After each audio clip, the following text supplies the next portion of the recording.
¿Cuántos creen que el Señor está en este lugar? Amén. Amén. El Señor está en este lugar.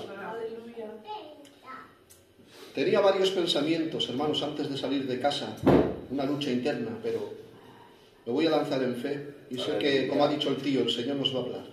Amén. Lo sé por la fe, hermanos. Dios es bueno. Aleluya. Como he dicho al principio, Él pone alimento para su pueblo. Amén. Bueno, es mal que Él no es como los hombres, que a Él no se le limita el poder, a la fuente inagotable. Así es. Puedes acudir a Él, porque la fuente inagotable nunca cesa de dar agua que salta para vida eterna. Aleluya. Qué bonito. La fuente inagotable nunca deja de dar agua que salta para vida eterna. El Señor, cuando estuvo en la tierra, marcó, y cuando está en un hogar marca. Ha marcado nuestra familia, ha marcado nuestra casa. ¿Y quién como Él? Ciertamente Juan le vio y le dijo: yo le vi y he dado testimonio. Aleluya. Creo que el que le ha visto da testimonio. Damos testimonio de este Dios, porque cuando le vemos cambia por completo nuestra forma de vivir y no tenemos más que decirle: Señor, tú eres grande, eres altísimo, eres bueno y eres poderoso. Miren, hay un versículo en el libro de Juan, capítulo 5, donde dice el paralítico de Betesda. Dice la palabra: después de estas cosas había una fiesta de los judíos y subió Jesús a Jerusalén. Y hay en Jerusalén, cerca de la puerta de las ovejas, un estanque llamado Betesda, que en hebreo, en hebreo significa Betesda, se pronuncia Betesda, el cual tiene 5 pórticos. En estos hacían una multitud de enfermos, ciegos, cojos y paralíticos, que esperando el movimiento del agua, porque un ángel descendía de tiempo en tiempo al estanque y agitaba el agua, y el primero que descendía al estanque después del movimiento del agua quedaba sano de cualquier enfermedad que tuviese. Y había allí un hombre que hacía 38 años que estaba postrado, enfermo. Cuando Jesús le vio acostado y supo que llevaba ya mucho tiempo así, le dijo: ¿quieres ser sano? Y él le respondió en el versículo 7: Señor, le dijo el enfermo, no tengo quien me meta en el estanque cuando se agita el agua, y entre tanto que yo voy, otro desciende antes que yo. Jesús le dijo: levántate, toma tu lecho y anda. ¡Aleluya! Y él al instante, aquel hombre fue sanado y tomó su lecho y anduvo.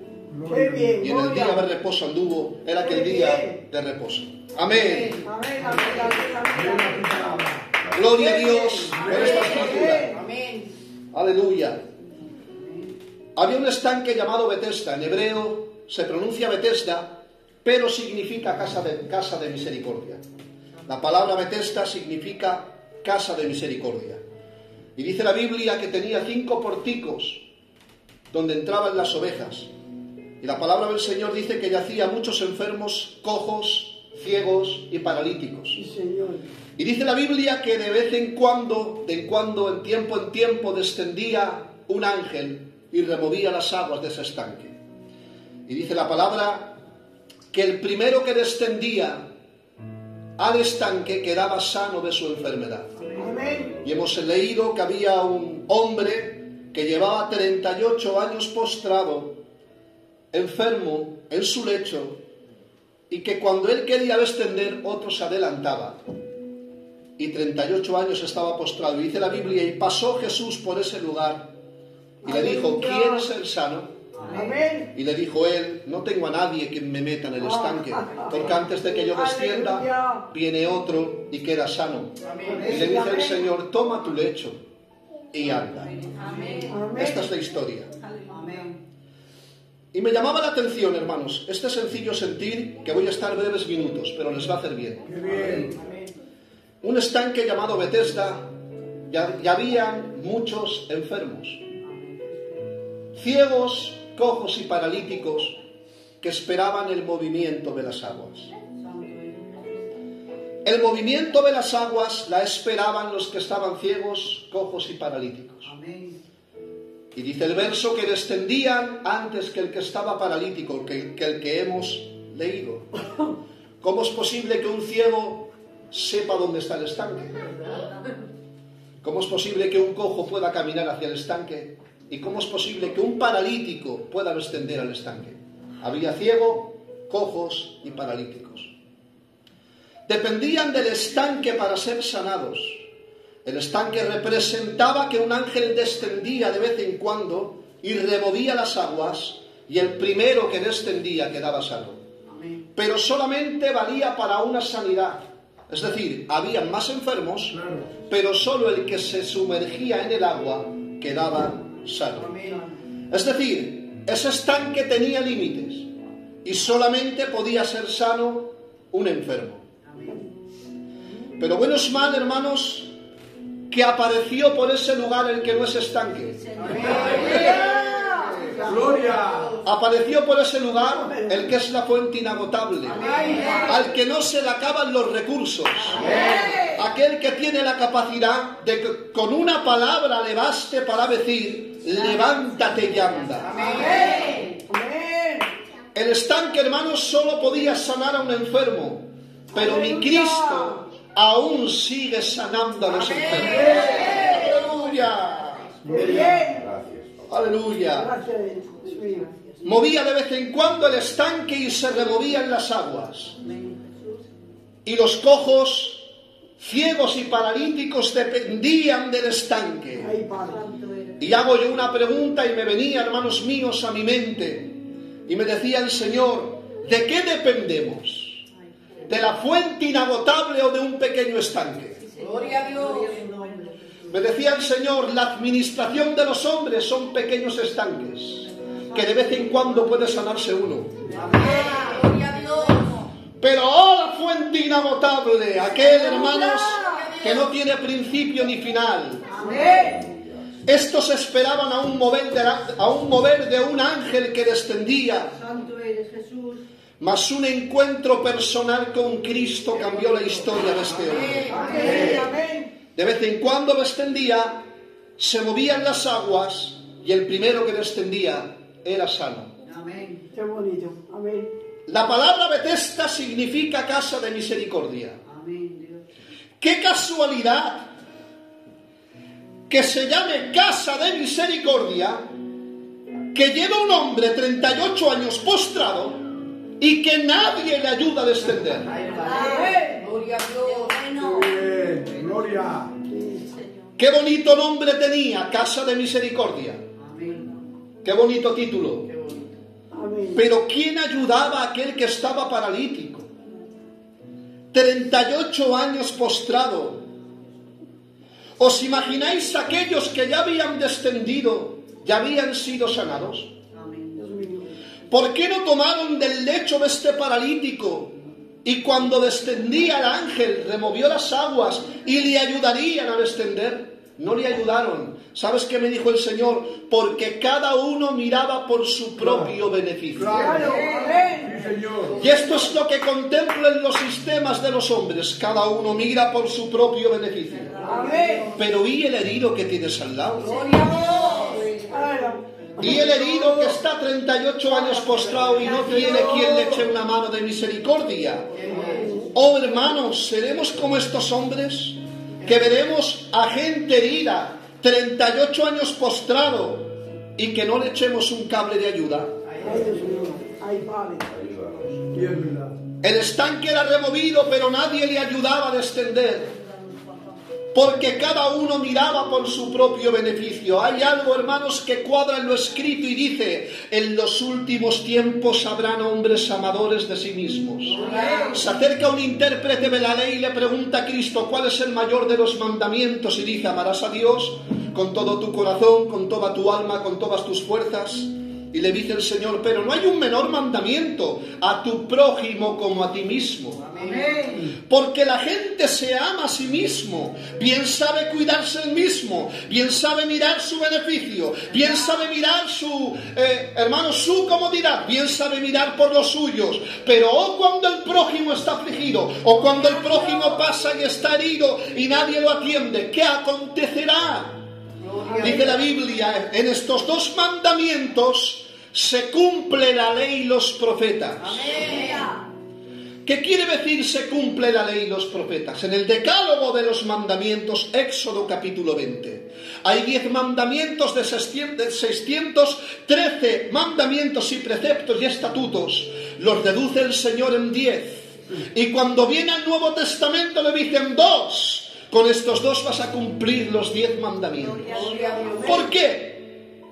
Porque cumpliendo el amar a Dios, no vamos a tener dioses ajenos delante de nosotros. Porque cumpliendo el amar a Dios, no vamos a nombrar su nombre en vano. Porque cumpliendo el amar a Dios, es decir, el primer mandamiento cumple los demás. Y cumpliendo el amar al prójimo, ¿qué mandamiento cumplimos? No codiciarás la mujer de tu prójimo, no codiciarás lo que tiene tu prójimo. Es decir, algo que nace del interior. Al amar a tu prójimo, verdaderamente estás cumpliendo con la ley y los profetas. Se llamaba casa de misericordia, pero no tenían misericordia. Contemplaremos esto, hermanos, en las megas denominaciones.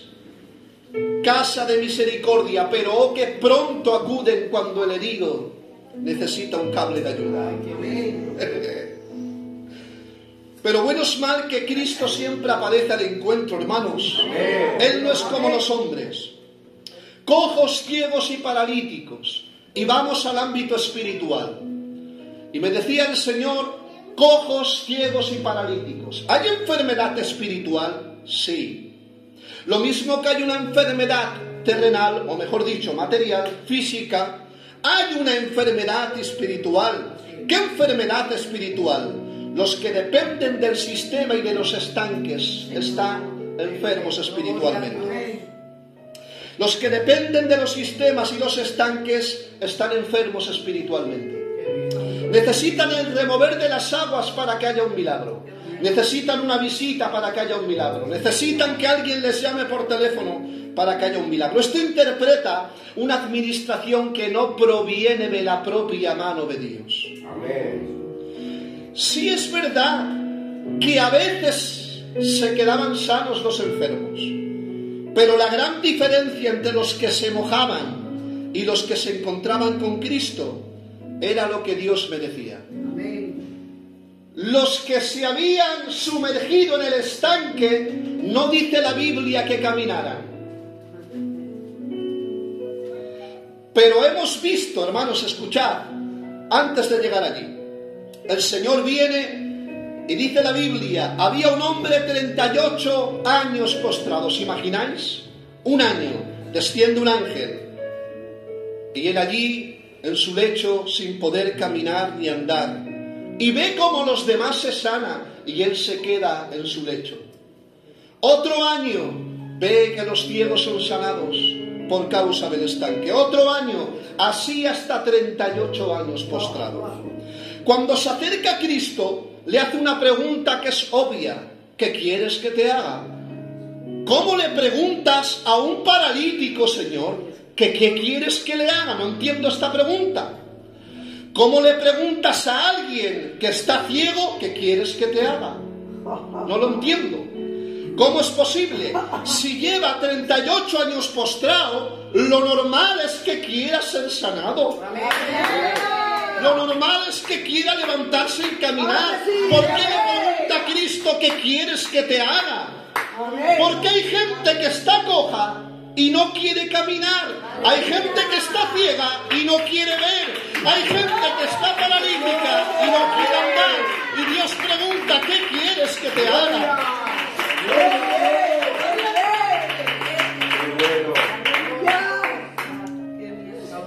Oh, hermanos, ¿qué quieres que te haga? No entendía esta pregunta, pero ahora lo entiendo. Sabiendo Cristo mi necesidad, no viene y la cumple directamente, me pregunta, ¿qué quieres? ¿Qué necesitas? ¿Qué quieres que te haga? Y yo le digo, que conviertas a mi familia. ¿Qué quieres que te haga? Que conviertas mi corazón. ¿Qué quieres que te haga? Que vengas cada día a esta iglesia y puedas bendecirnos. Es decir, conforme le pidamos a Dios en la necesidad. ¿Acaso Él no sabe su necesidad, tío? ¿Acaso Él no sabe su necesidad? Pero es tan caballero que te pregunta, ¿qué quieres? Qué bueno es. Vamos a ver, que Cristo tiene la solución para hacerlo caminar. ¿Por qué le preguntas al paralítico, Señor? Lo normal es que quiera andar, ¿no? Y me dijo el Señor, no, Luis. ¿Cómo que no? No. Yo vine a los ciegos del templo y les quise hacer ver, pero no vieron. Yo vine a los que caminaban cojamente y les quise hacer andar bien, pero ellos no caminaban correctamente. ¿Qué quieres decir con esto? Que no hay más ciego que el que no quiere ver, que no hay más paralítico que el que no quiere andar, que no hay más, lo digo, más carnal que el que no se quiere consagrar. Muy bien.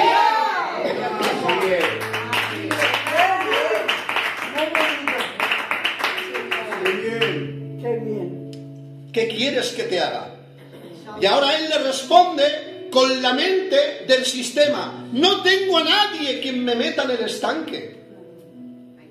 O sea, le respondió una pregunta diferente a la que el maestro le preguntó. ¿Qué quieres que yo te haga? No el estanque. El sistema está establecido y el estanque está. Pero yo no te estoy preguntando si quieres que te ayude. ¿Quieres que te ayude, hijo mío, a descender al estanque? No le dijo eso. Le dijo, ¿qué quieres que yo te haga? ¿Qué quieres que yo te haga? Qué bonito. Y él le dice, no tengo a nadie quien me meta en el estanque, porque antes de que yo descienda, hay alguien que se adelanta y cuando yo quiero acudir, ya las aguas han cesado y no puede haber milagro para mí. 38 años postrado llevo y nadie me ayuda. Dios mío. Y le dice el Señor, te voy a romper los esquemas, porque yo no te he preguntado por lo que tú te piensas que puede ser tu sanidad. Yo te he preguntado, un trato conmigo personal es capaz de bendecir tu familia. No me respondas con el sistema y la liturgia de hace años. No me digas que en las iglesias puede haber sanidad, cuando yo en lo íntimo te quiero hacer caminar por mi palabra. No me respondas con lo que está establecido. Lo que está establecido por los hombres es venir y cumplir con lo que está establecido. Pero Dios salta los sistemas y los esquemas y les dice, ¿qué quieres que yo te haga? No tengo a nadie quien me meta en el estanque. En una casa llamada Misericordia, los demás se sanaban y él 38 años postrado y dice, no tengo a nadie. Bienaventurados los que no tienen a nadie. Porque el día que no tengas a nadie, vas a tenerlo a él. ¿Saben que el Señor busca gente que no tenga a nadie que le ayude? ¡Oh! Qué bien. No tengo a nadie que me ayude, es el momento oportuno para descender y ahora sí le voy a hacer el milagro. Mientras tenga gente alrededor quien le atienda, ahí le voy a dejar, pero cuando se quede solo, o cuando te quedes sola, o cuando te quedes solo en tu problema y no tengas a nadie, aparece Él. Aparece Él. Gracias, Dios mío. Y dice la Biblia, hermanos, que era día de reposo. La palabra día de reposo quiere decir, el día de reposo Él lo santificó, es decir, era un día santo apartado por el Señor. Y dice la Biblia que cuando le sana, le dice, toma tu lecho y anda. Vamos a ver.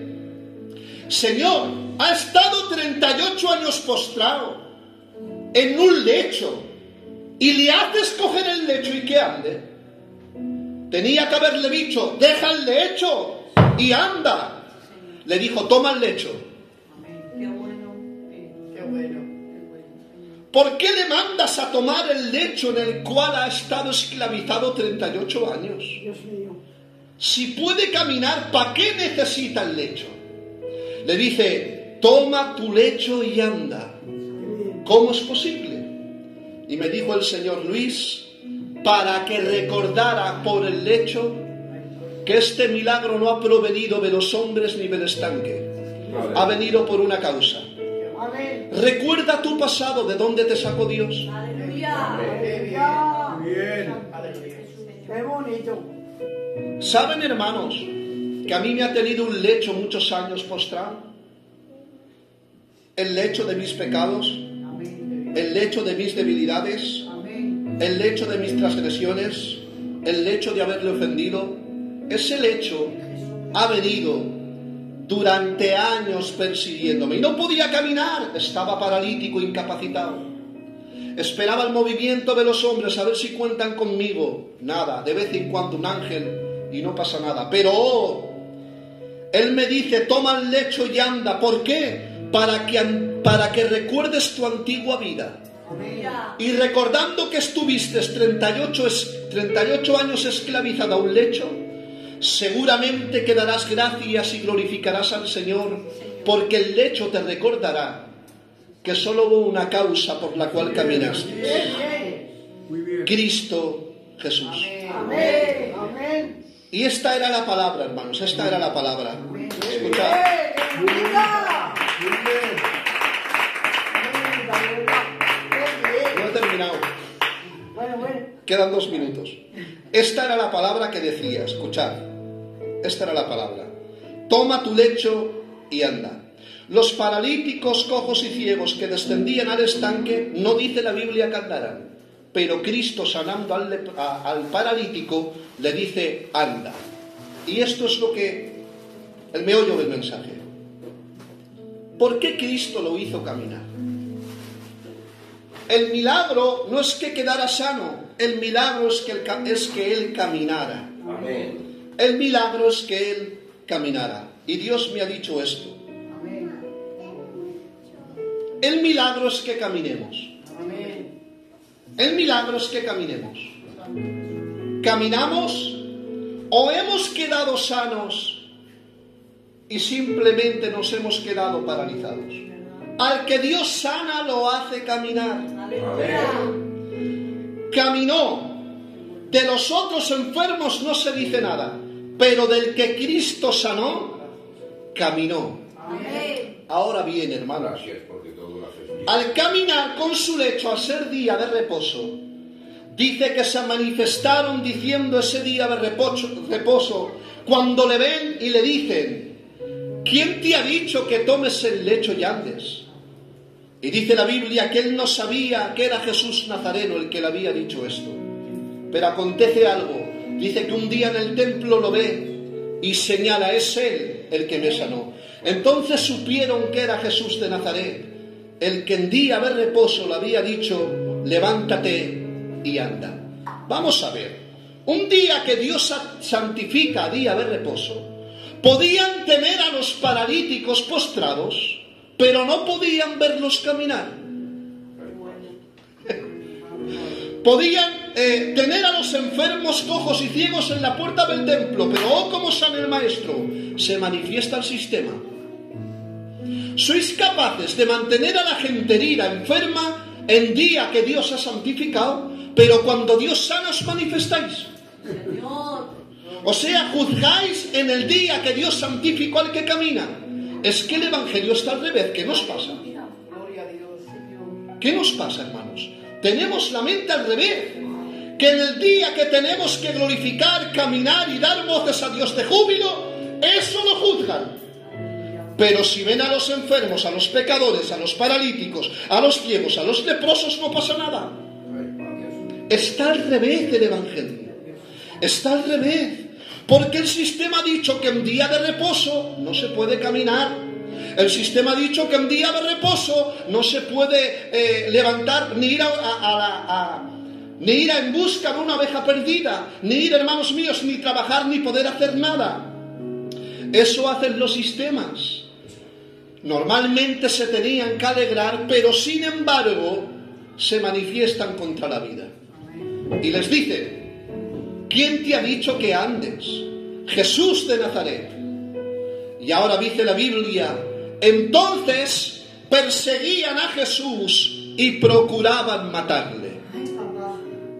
Vamos a ver, que ha sanado a un enfermo, que había un paralítico 38 años postrado, y vosotros los del templo queréis matar al que da vida. Los del templo queréis matar al que levanta el paralítico. Los del templo queréis matar a aquel que transmite vida. Oh, hermanos, ¿estará pasando esto en las iglesias? Que gente que quiere invadir, hermanos, el reino de Dios en la tierra y transmitir vida lo persiguen para matarlo. Porque se han acostumbrado a un evangelio de paralíticos.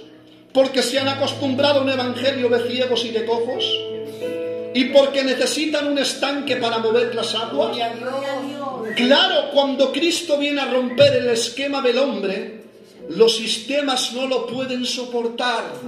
Lo persiguen para quitarle la vida. ¿Por qué queréis quitar la vida al Señor? Porque ha levantado un paralítico y le ha dicho: toma tu lecho y anda. Vaya grandeza ha hecho el Señor, que ellos le persiguen para matarlo. ¿Por qué se persigue al que tiene vida? ¿Por qué se persigue al que tiene vida? El que tiene vida es perseguido. Ellos eran capaces de mantenerlos ahí, paralíticos 38 años, y nadie les dice nada. Dice: subiendo Juan y Pedro a la hora novena de la oración, había un paralítico sentado a la puerta que se llama Hermosa. Y dice la Biblia: entonces se quedó puesta la mirada en él y le pedía limosna. Le pedía limosna. Los paralíticos espiritualmente siempre piden limosna. Jamás tienen abundancia de pan. Limosna. Y dice la Biblia, y cuando le ve, dice: ¿qué quieres que te haga? La misma pregunta. Y dice la Biblia que entonces, pidiendo limosna, fija la mirada en él y le dice: Pedro, puso la mirada en él y le dice: no tengo plata ni tengo oro, pero lo que tengo te doy, en el nombre de Jesucristo Nazareno, levántate y anda. Y dice: y este paralítico entró al templo dando voces y glorificando a Dios. Y los del templo de nuevo se manifiestan porque han visto sanar a un paralítico. O sea, podéis tenerlo en la puerta pidiendo limosna, podéis tenerlo allí pidiendo migajas de pan, paralítico y sin adorar a Dios, no pasa nada.